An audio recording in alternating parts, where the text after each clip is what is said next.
Hello everyone, কেমন আছো সবাই? অনেক দিন পর বিয়ের পর একবার একটা ভিডিও করছি, কারণ আমার কাছে প্রায় অনেক অনেক অনেক কল আসছে বিয়ের পর থেকে।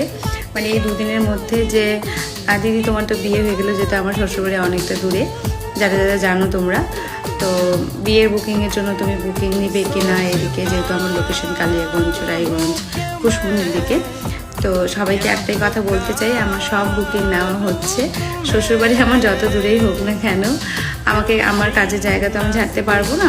তো সব জায়গারই কিন্তু বুকিং নেওয়া হচ্ছে, মানে আমার যেটা লোকেশন ছিল সেই লোকেশনেও নেওয়া হচ্ছে। তো মানে তোমরা বুকিং করতে পারো। আর নভেম্বর ডিসেম্বরের প্রায় অনেক ডেট বুক হয়ে গেছে। তো 2027-এরও কিন্তু বুকিং নেওয়া হচ্ছে, জানুয়ারিতে, মার্চে, ফেব্রুয়ারিতে যেগুলো বিয়ে আছে। এটুকুই বলার ছিল।